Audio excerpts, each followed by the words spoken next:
መቼ በደንብ አስታጠቅን መቼ አስተማርን ትውልድ ለማነጽ እኮ በእጃችን ነው እኮ ያለው ይሄ መጥፎ ነው ይሄ መልካም ነገር ነው ይሄንን አጠናከር ይሄንን ታው ከተመሪዎቻችን በስነ ምግባርም በሞራልም እኛ የተሻልን ልንሆን አይገባም እንዲከተሉን ልጆች ወጣቶች ልጆቻችሁን አስተምሩ ማህበረሰቡ ሰርተ ጥረ ብላ የተባለውን የእውነት አስተን እንዲሁ ከሰማይ እንደሚወርድ አርገን በተስፋ ሌላ ቦታ አላደረዝነው ስለዚህ ትውልድን ለማነጽ በእጃችን አለኛውን ስራ ነው ዋናው ትልቁ መልእክት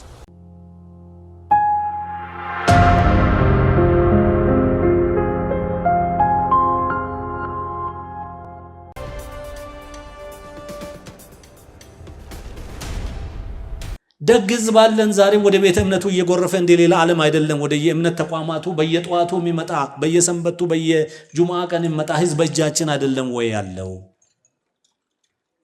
የሚሰማን ህዝብ እኮ አለን ሃይማኖት አባቶች እኛንን እንጂ ችግሩ ያለው እኮ ላይ ነው ተከታዩ ጋር አይደለም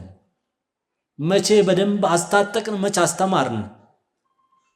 መቼ ርዕስ መርጠን ሰባኪያንን በተገቢ ሁኔታ በዚህ ርዕስ ላይ አስተምር ቁጥባ የምታደርግ በዚህ ሰዓት ላይ ቁጭ አርገ በደንብ አርገ ቁጥባ አድርግ ተብሎ መቼ አሰለጠን መቼ ሰራን የስነ ምግባር ሹ ያነሳን እሺ የስነ ምግባር ሹ መንግስት የስነ ትውልድን በስነ ምግባር ያነጽ እኛ ተተን በሰብ በእጃችን ያለው አይደል ልጆች በእጃችን ያለው ወደ እምነት ተቋሙ ይመጣሉ እስቲ እንደው የቤተ ክርስቲያንም የመስጊድም የቸርችም መሪዎች እስቲ በየጊዜው ምን ሰብካቸው ስብከቶች እንደው አሁን አልቦታ አላሉ ህዝቡን የሚያንጹ ናቸው ወይ እና እንየው እንድናይ ነው እንደው ዝም ብለን እንደሌላ ጊዜ ተነጋግረን መሄድ የለብንም ትውልድ ለማነጽ እኮ በእጃችን ነው እኮ ያለው ይሄ መጥፎ ነው ይሄ መልካም ነገር ነው ይሄንን አጠናከር ይሄንን ታው በዚህ ዓለምም ለወዲያኛውም ዓለም አይጠቅምህም ብለን ለማስተማር በእጃችን እኮ ነው ያለው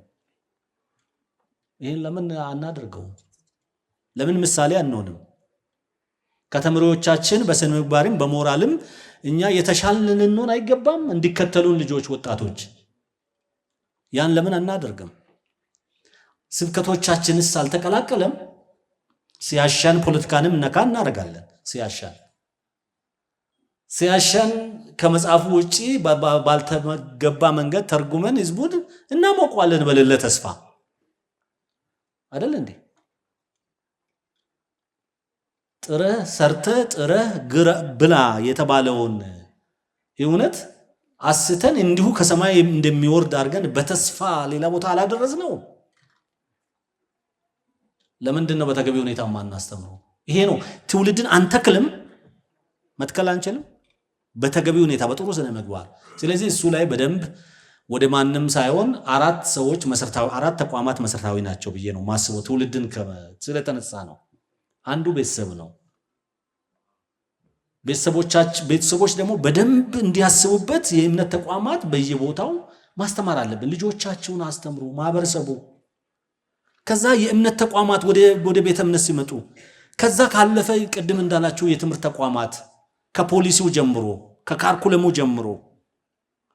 በዙሪያው ላይ ካለው ሁኔታ አንፃር ያንን በተገቢ ሁኔታ እየተሰራ ነው እሱን እናጠናክር ሁላችንም እሱን በደማየት ብንችል በጣም ጥሩ ነው እሱ ሞር የዛሬውን የበጎ ፈቃዱን ወደ ትውልድ ማነጽ ላይ ስላደላ ነው ይሄን ያነሳሁት ወደ በጎ ፈቃዱ መጣለው ስለዚህ ትውልድን ለማነጽ በእጃችን አለኛውን ስራ ነው ዋናው ትልቁ መልእክት